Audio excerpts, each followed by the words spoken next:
సంఘటన గురించి మాట్లాడు. సుజాత గారు ప్లీజ్ వదిలేండి. ఒక ఆచార్య గారు ఒక్క నిమిషం ప్లీజ్. వేణుగోపాల్ రెడ్డి గారు నాకు ఒక అంశం చెప్పండి.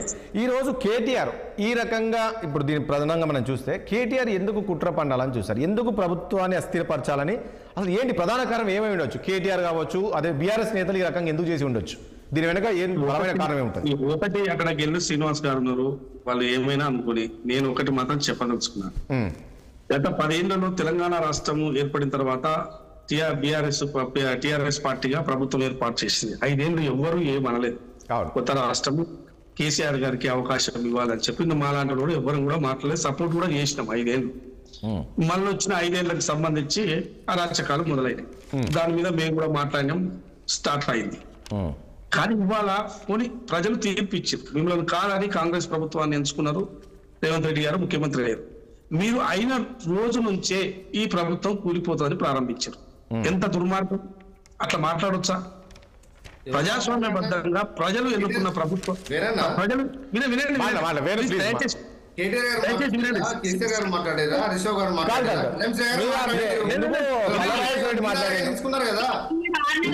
ఆయన మరిగా ప్రభుత్వాన్ని కూలగొడతారు, వీళ్ళు కుట్ర చేస్తున్నారు కాబట్టి ఆయన వచ్చిననుకోరా ఏమున్నది? ఆ విషయాన్ని గమనించిన కళ్యాణ్ గారు ఆ విషయాన్ని గమనించారు, ఆయన ముందే ప్రభుత్వాన్ని అలర్ట్ చేసినట్టు చెప్పి భావిస్తారు.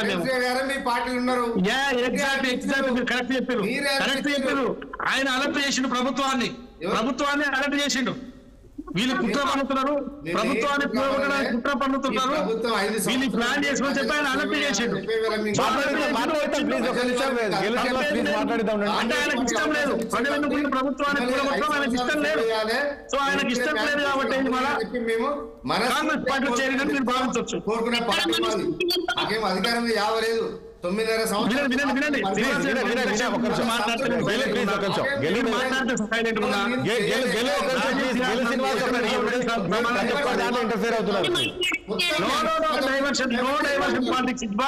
ఇవాళ మీరు చేసిన డైవర్షన్ పాలిటిక్స్ సంఘటనకు మీరు కుట్ర పాల్పడి డైవర్షన్ పాలిటిక్స్ మనం భావించాలి. లగించాలి సంఘటనకు కాంగ్రెస్ పార్టీ దానికి బాధ్యత వహించాలి. ఇవాళ గిరిజనుల భూములు లాక్కోవడానికి, ఇవాళ గిరిజనుల మీద కేసులు పెట్టడానికి ఒక ఎత్తుగడ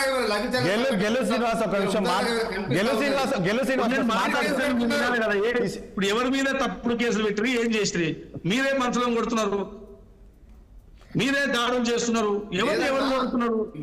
ఎవరిని కొడుతున్నారు కదా. నేను ఒక సీక్వెన్స్ 2-4 మాటలు చెప్పనియండి. గెలు శ్రీనివాస్ మాట్లాడిద్దాం, వాళ్ళని కూడా మాట్లాడిద్దాం ప్లీజ్. మీరు కొంచెం అవకాశం సిరనా మాట్లాడిద్దాం ప్లీజ్. మా తర్వాత మాట్లాడండి.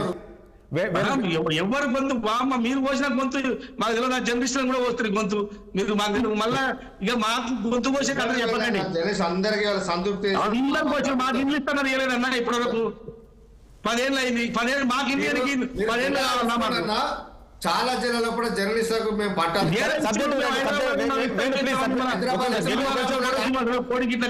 మా పరిస్థితి వేణుగోపాల్ చెప్తారు అయిపోయింది, మీరు అయిపోయింది 10 ఏళ్ళు అయిపోయింది. మీరు కూడా అలా ఉంటే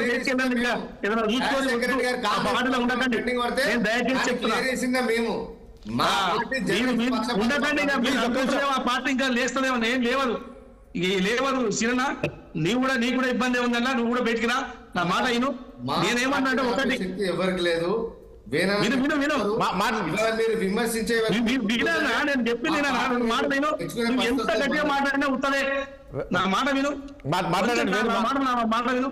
వచ్చిన వెంటనే ప్రభుత్వాన్ని కూలగొడుతున్న వార్తలు మనం విన్నాము. కళ్యాణ్ శ్రీహరి గారే అన్నారని చెప్పినాం. ఆయన బాబు వచ్చి పాటలు పడ్డాడు. ఆయన ప్రభుత్వాన్ని అలర్ట్ చేసినని మనం భావించాలి. ఒకటి డిఎస్సీ వేస్తే దాని వాయిదా ఏమంటారు, గ్రూప్ 1 వస్తే దాని వాయిదా ఏమంటారు, గ్రూప్ 2 వేస్తే దాని వాయిదా ఏమంటారు. మీరు ఎట్లాగో ఎగ్జామ్స్ నిర్వహించారు, అన్ని వాయిదాలు వేయాలి. పిల్లల ఏజ్ అయిపోవాలి, ఉద్యోగాలు రావద్దు. ఒక్క నెల వాయిదా వేస్తే 1,000 మందికి ఉద్యోగాల అవకాశాలు రావు. ఏజ్ బార్ అయిపోయి అది గమనించాలి. అన్ని వాయిదా వేయాలి. ఏమి అన్యాయం ఉన్నప్పుడు స్కీమ్ ప్రకటించగానే అన్న స్కామ్ అంటారు, స్కీమ్ ప్రకటించగానే అన్న స్కామ్ అంటారు. మూసీ నదికి సంబంధించి జేసీపీ తీయలేదు, మట్టి తీయలేదు, 1,000 కోట్ల స్కామ్ అంటారు.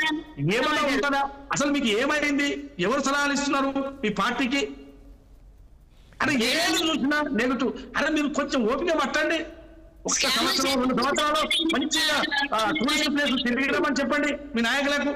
10 ఏళ్ళు పాలించరు, విశ్రాంతి తీసుకుని ఒక 2 ఏళ్ళు, తర్వాత 3 ఏట వచ్చి మీరు ప్రభుత్వం చేయకుండా ప్రశ్నించండి, అవకాశం ఇస్తారు ప్రశ్నించండి.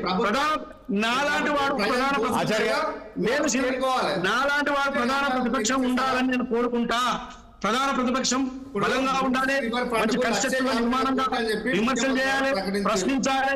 మీరు ప్రశ్నిస్తే ప్రభుత్వం కూడా భద్రంగా ఉంటది, మీరు ప్రశ్నిస్తేనే ప్రభుత్వం భద్రంగా ఉంటది. కానీ ప్రతిదానికి వచ్చి స్కీమే ప్రకటించలేదు, త్యామంటారు. ఇది విపరీతంగా ఉన్నది. రైట్ ఆచార్య గారు ప్లీజ్, సమయం లేదు ప్లీజ్. ఆచార్య గారు